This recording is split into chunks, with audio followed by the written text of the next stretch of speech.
Tes tes.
Bismillahirrahmanirrahim. Assalamualaikum warahmatullahi wabarakatuh.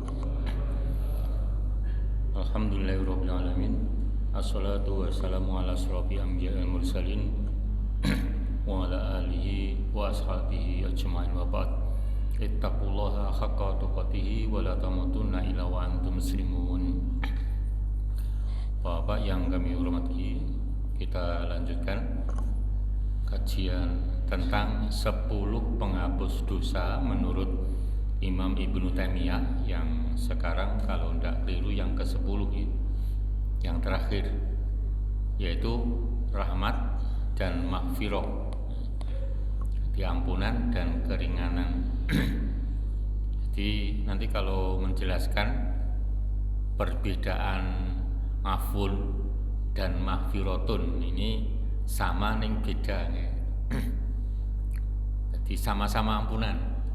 Karena ada yang doanya Allahumma innaka afun tuhibbul afwa fa'fu anni gitu nggih. Itu ya ampunan, Allah mengampuni. Hanya bedanya amal manusia yang baik itu kan disimpan dalam ngiliyun ya, ngiliyin. Kalau yang buruk di sijin. Jadi amal buruk itu disimpan dalam tempat namanya sijin. Sijin bunyinya paten ya, tidak sijun gitu, tidak boleh. Sijin gitu. Nek ngiliyin bisa ngiliyun, bedanya gitu. Lah semua baik amal buruk maupun baik itu disimpan. Lah yang afun ini amal yang diampuni dan tidak dicatat, itu afun.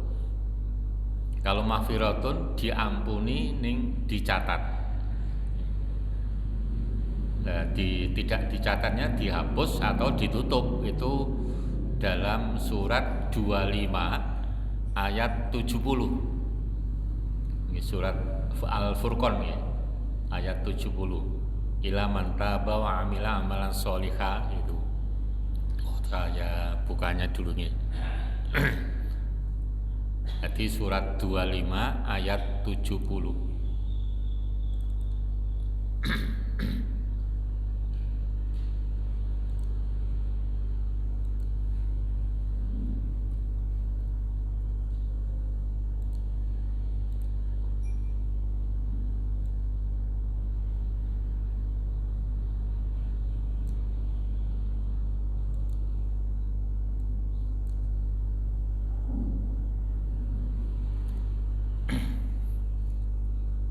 Terlalu kecil Pak.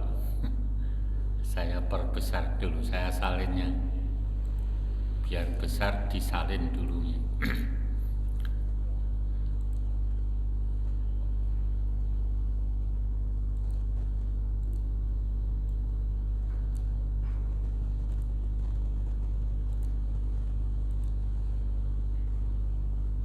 Sekian ya,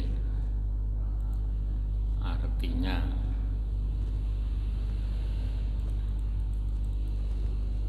saged diwaos nggih.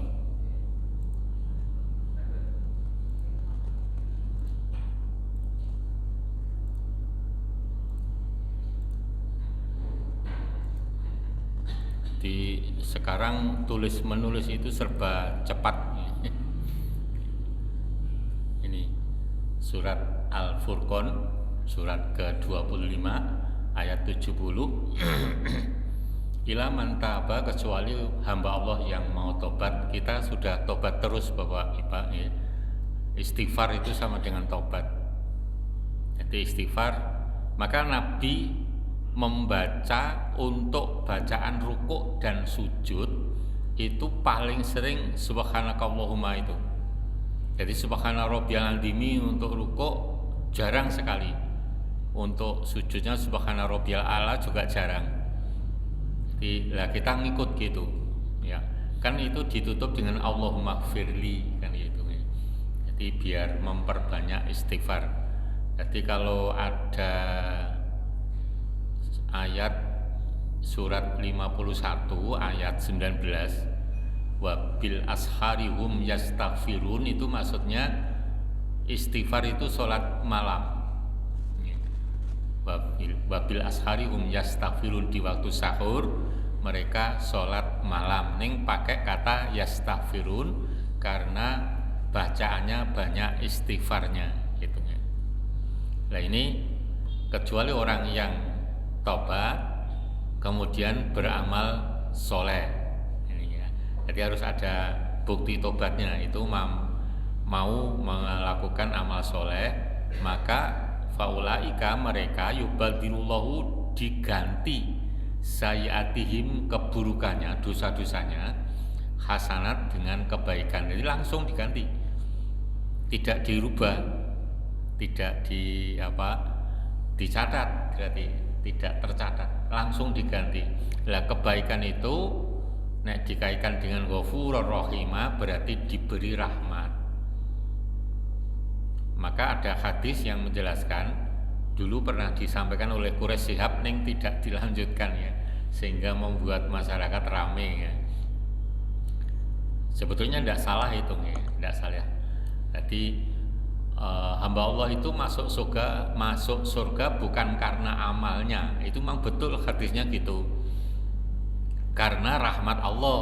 Nah, itu salah satu komponen kalau difahami dari ayat ini, ya amal dulu baru mendapatkan rahmat kan itu. Jadi bukan karena amal melulu tok ya gitu ya. Jadi beramal, tobat, beramal yang baik baru dapat rahmat. Nah ini dari masuk surganya itu rahmat itu. Nah ini langsung diganti keburukannya. Nah ini maka kita harus istighfar itu sebanyak-banyaknya Bapak-bapak ya, jangan hanya 100 kali. Nek Nabi 100, nah kita harus lebih gitu. Jadi nek cara Pak Afandi almarhum, jadi 100 itu istighfar setelah sholat 5 waktu itu sudah 100, masing-masing 20 kan gitu ya. Terus ditambah istighfar sunah-sunah sudah lebih ya. Jadi ya tekniknya terserah panjenengan, yang penting lebih dari 100 gitu ya. Karena kita bukan nabi ya, harus lebih giat lagi. Nah ini tentang tadi Allah mengganti ya. Jadi makna dari afun dan maghfiratun. Jadi artinya sama, ampunan, tapi tadi jadi disimpan atau tidaknya itu beda di situ. Ada yang menambahi mungkin yang saya belum tahu tentang afun dan maghfirah.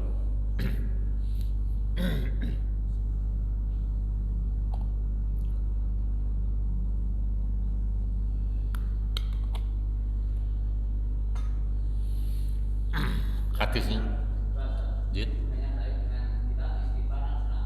Okay.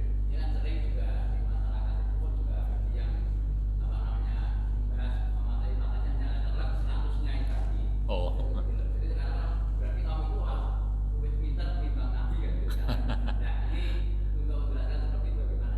Ya, Nabi yang begitu baik aja sudah 100. Lah kita apa seperti Nabi baiknya itu. Seperti itu, maka harus lebih dari 100 gitu. Ya. Apanya? Oh enggak. Karena semakin banyak yang berlebihan itu dibatasi itu loh Pak. Nek cara di desa saya sekarang masih ada nih jarang. Semakin habis nih. Namanya fidaan. Ya, fidaan itu ngundang orang banyak, umpamanya saya nggih ngundang panjenengan masing-masing saya suwun maos tahlil la ilaha illallah itu 5.000 kali. Pokoknya gitu. Nanti jenengan damel kelompok 5.000 itu berapa orang? Jadi masing-masing berapa gitu. Terus nanti membaca istighfar sekian kali. Itu masih berlaku di kalangan masyarakatnya. Terutama yang jarang ngaji sama bahkan malah sama sekali tidak ngaji. Di tempat saya alhamdulillah nahdiyin tapi mau ngaji. Ya, akhirnya lama-lama terkikis gitu. Pokoknya yang penting mau ngaji ndak gitu aja. Entah itu organisasinya apa. Lah semacam itu nek dibetulkan logika aja sudah ndak menerima. Karena apa? Nanti ampunan itu hanya dimiliki oleh orang-orang kaya. Orang kaya enak-enakan ibadah semaunya, males umpamanya. Yang penting ngundang orang banyak dibayar kon moco. Wah ini. Ya kan gitu kan enak banget itu. Nah, maka kalau itu benar bahkan Allah tidak adil berarti kan itu. Dan ini Allah kan maha adil. Nah, ini harus sesuai syariat gitu. Jadi yang seperti itu masih banyak itu. Ya untuk saat ini memang mayoritas umat Islam belum sepenuhnya dengan sungguh-sungguh berpegang teguh pada Al-Quran. Nah, untuk saat ini ya. Tidak tahu nanti sampai kapan ya. Kan masih ada 3 periode ya. Periode ini itu umat Islam kalah, kemudian periode umat Islam menang. Maksudnya menang itu menguasai semuanya tanpa ada permusuhan ya, peperangan, tidak lewat perang, karena umat Islam betul-betul berpegang teguh pada Quran hadis sehingga mampu menguasai semua sektor. Nah setelah itu periode umat Islam semakin habis, bukan dihabisi musuhnya bukan, tapi itulah aturan Allah ya. meninggal lama-lama tinggal orang kafir. Nah di situ terjadi nanti kiamat, meletusnya gunung-gunung dan lain sebagainya itu ya. Seperti itu. Nah ini belum ya. Saat ini umat Islam digambarkan oleh Nabi bagaikan buih di lautan, jadi terombang-ambing. Jadi buih itu kan tidak berat ya. Nah seperti itu gambarannya umat Islam itu nilai imannya ya belum berat semacam itu. Maka kita harus selalu berusaha untuk menjadi yang berat gitu. Ya harus nekat, ya harus susah payah, tidak gampang itu. Malam ya kudu bangun gitu ya. Kita menengok sebentar tentang perang ya Tabuk dan lain-lain lah, perangnya orang Islam dan orang Nasoro ya. Itu diantara tawanan dari Nasoro yang ditawan oleh pasukan Muslim itu diperlakukan dengan baik, padahal musuhnya itu tidak dibenci.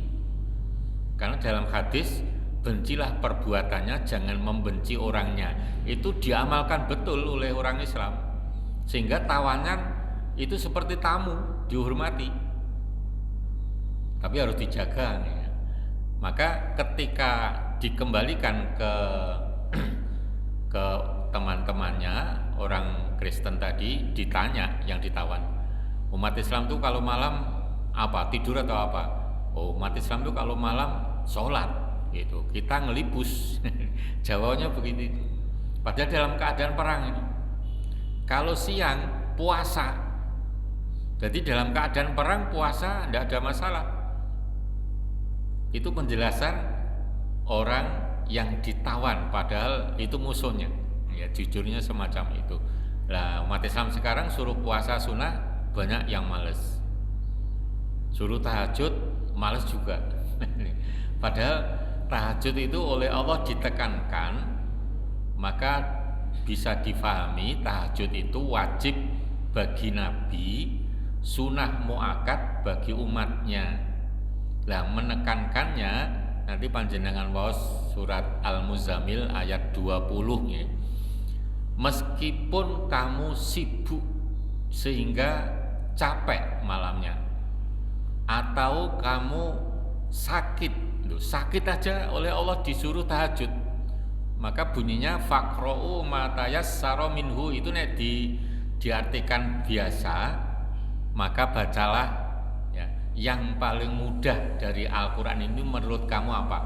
Maksudnya paling dihafal ya, paling ringan, misalkan Al-Ikhlas misalkan gitu ya, itu bacaan itu maksudnya silahkan kerjakan tahajud itu yang paling ringan, suratnya yo pendek, jumlah rakaatnya ya sedikit gitu, tapi tetap dilakukan setiap malam meskipun sakit gitu.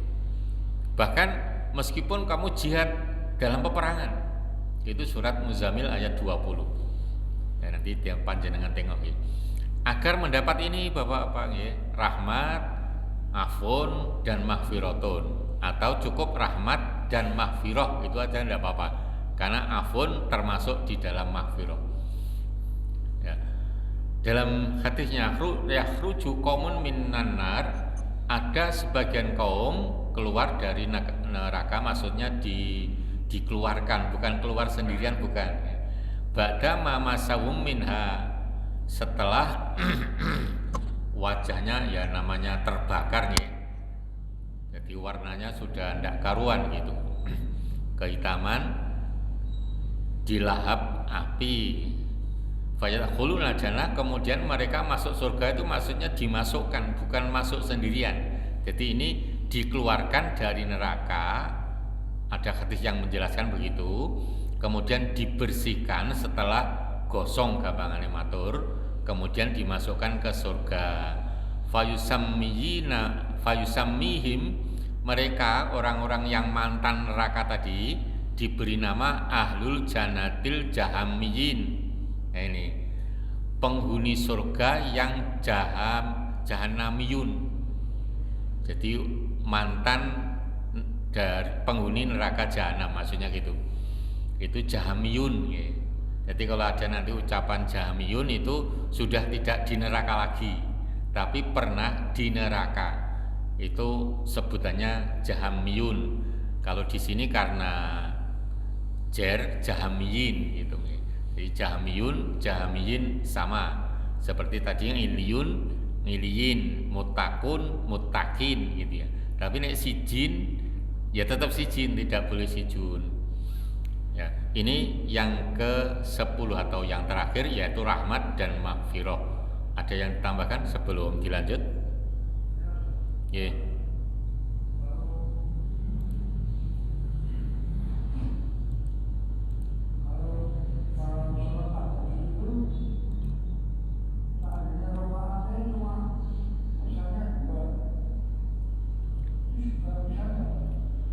Minimal 2 Pak ya, terus nanti witir 1.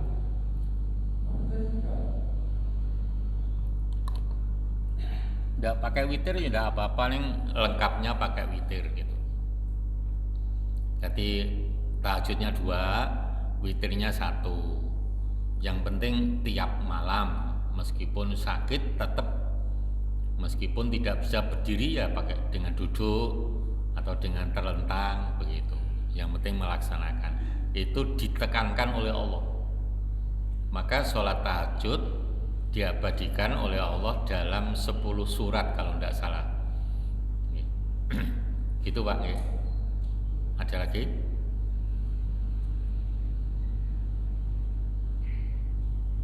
Tentang rahmat ya, rahmat itu pengertiannya yang bawah ini: kasih sayang, bimbingan, penjagaan, jaminan. Ini ketika di dunia,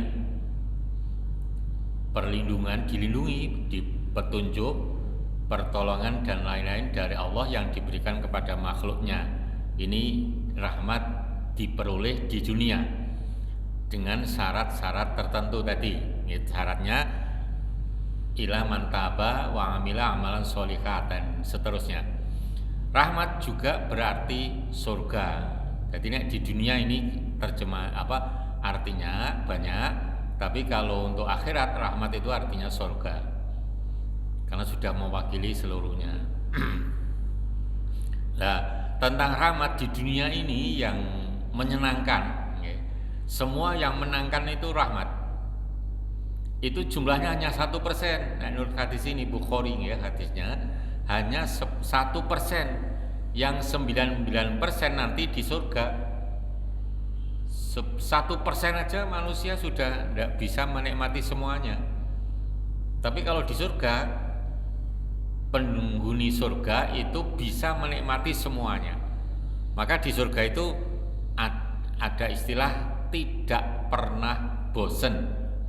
Karena terus meningkat itu. Tapi di dunia karena hanya 1%, jenengan dahar yang enak terus itu, bosen enggak? Bosen.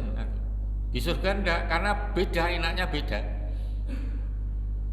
Kok bisa? Nah, itu kan pikiran kita, kok bisa? Bagi Allah enggak ada yang sulit. Bahkan dijelaskan dalam tafsir itu buahnya bentuknya sama, besarnya sama, warnanya sama, namanya juga sama. Ini rasanya beda-beda. Nah, ini di dunia apa ada? Nek mangga gadung ya, nek beda berarti si kecut, umpamanya gitu. Hanya seperti itu. Tapi di surga bentuknya sama, namanya sama, warna besarnya sama, tapi rasanya beda-beda.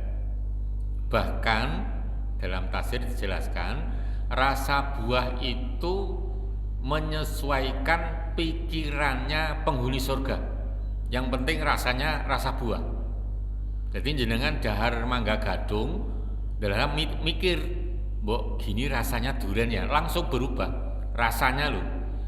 Bukan mangganya jadi durian, bukan. Rasanya jadi rasa durian. Jadi seperti itu.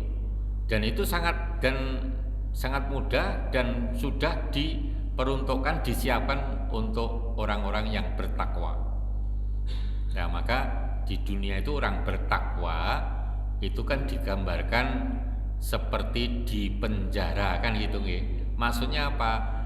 Ya sulit, harus menderita kan gitu. Jadi jannatun lil kafirin wa sijnun lil mukminin. Dunia bagaikan surga untuk orang kafir. Maksudnya bebas melakukan apa-apa. Orang kafir mau apa saja silakan.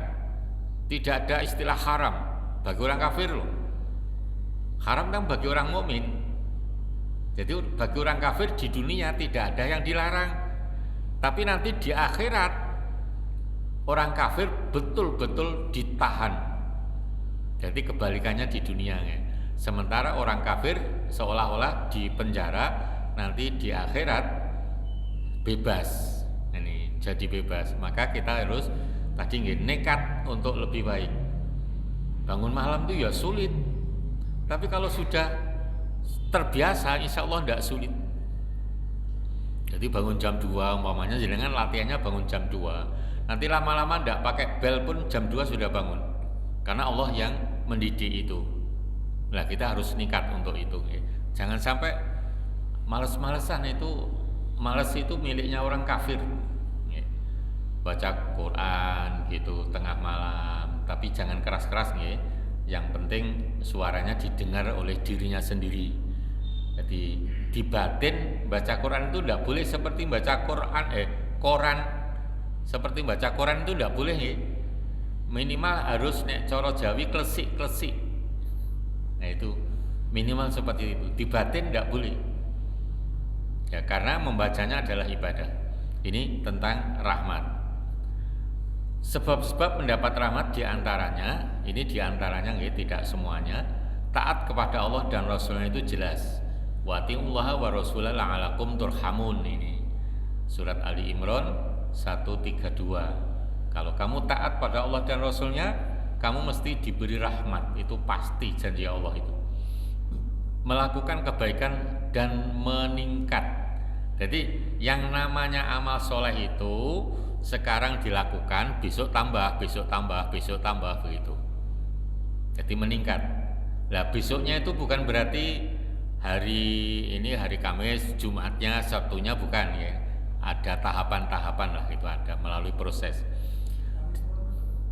Terus bunyi Ali Imron 132 itu taat pada Allah dan Rasulnya.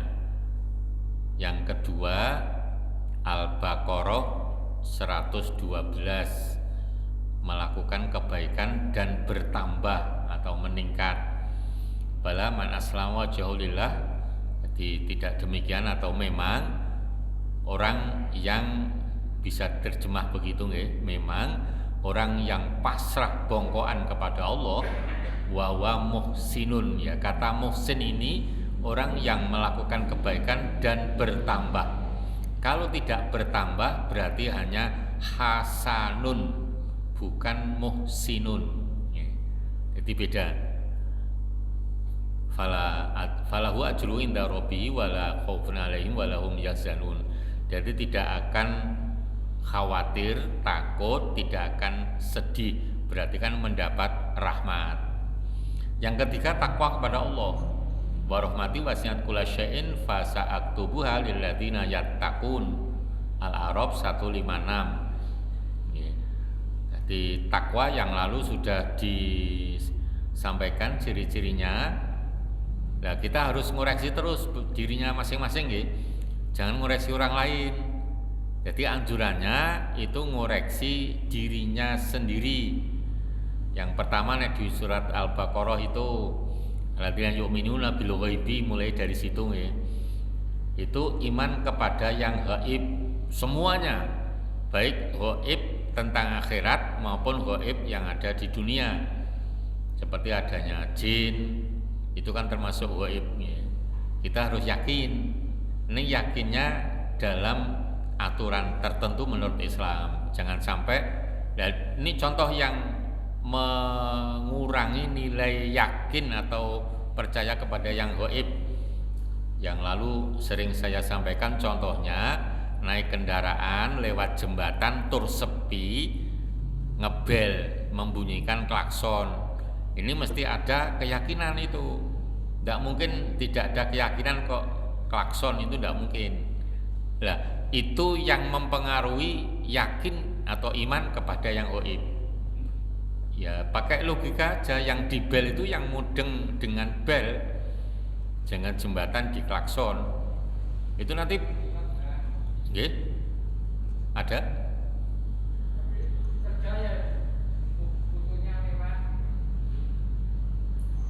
mengucapkan gitu.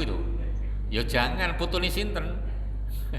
Mbahe napa jembatan. Kaya ngerti ya. Pokoknya hal yang seperti itu janganlah gitu nggih. Itu nanti malah menjadi jinnya seneng. Akhirnya jin itu kan minta izin kepada Allah untuk menggoda manusia, kan diizinkan. Begitu minta izin untuk berubah menjadi mbah jenengan, langsung berubah. Loh, mbahku tenan toh, enek tenan toh, lah ngaten. Akhirnya begitu nanti. Dan itu terjadi. Dan itu terjadi, saya sering ditanya itu kan dalam istilah Jawa ada istilah unggahan dan udunan niku panjenengan pirsa. Unggahan niku napa? Mboten, nggih, wekdale. Unggahan itu kalau ndak keliru awal Ramadan. Lah akhir Ramadan namanya udunan. Nah itu ditanyakan ke saya, kalau pas udunan maksudnya puasa terakhir, itu ada keyakinan jangan berbuka dulu sampai maghrib, sampai isya. Nanti kamu akan mendengar mbah-mbahe podo mudun. Ada keyakinan gitu. Kita ndak usah ikut-ikut nggih. Itu pada udunan. Maka disiapkan sesajen, mejane khusus, lenggahane yo persis senengane mbae. Itu ternyata menurut yang cerita itu ada yang duduk bajunya baju yang bahe dulu, ya wis lusuh itu, pakai peci itu pecinya wis busik gitu, busik ngertos nggih. Seperti itu persis pokoknya. Akhirnya cucunya sama yakin tuh bahe kondur, semacam itu. Itu jin bukan bahe, itu jin yang menyerupai bahe gitu. Akhirnya satu keluarga yakin, lah itu sudah musyrik semua. Jadi kalau kita yakin kepada tadi yang menggoda, itu akhirnya akan ditambah godaannya begitu. Yang muslim pun, jin yang muslim itu bercandanya dengan kita beda. Jadi bercandanya jin itu hal biasa, menurut manusia sudah keterlaluan. Contohnya begini, saya diceritani oleh kiai saya, Mbah Ghazali itu Jalan Muhyamin Begalon itu Mbah Ghazali, pendiri Al-Islam, itu punya khodam. Khodam itu pembantu dari jin yang santrinya, ya karena ikut belajar agama ya dituruti gitu aja. Satu saat Mbah Kiai itu punya hobi, kalau sudah jam 3 pasti sudah di masjid sholat tahajud, masjid Takwa itu yang dulu masih Langgar nih. Jam 3 itu sudah di situ, berarti berangkatnya sebelum jam 3. Hobinya itu tiap malam. Satu saat Mbah Nyai membuatkan unjukan, ya itu pas menjelang subuh sudah dibuatkan. Itu Mbah Kiai Ghazali duduk mesem-mesem di hadapan Mbah Nyai. Mbah Nyai tanggap, ini bukan bapak, ini mesti muridnya bapak.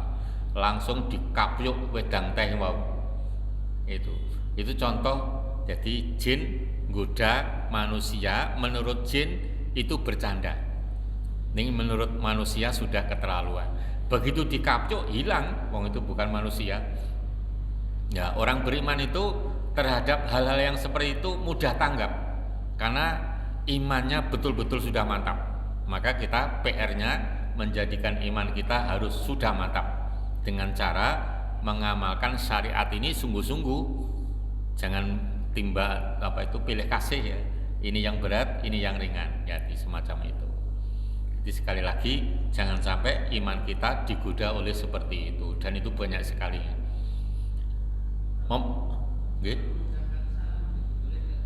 Mengucapkan salam gimana? Yang di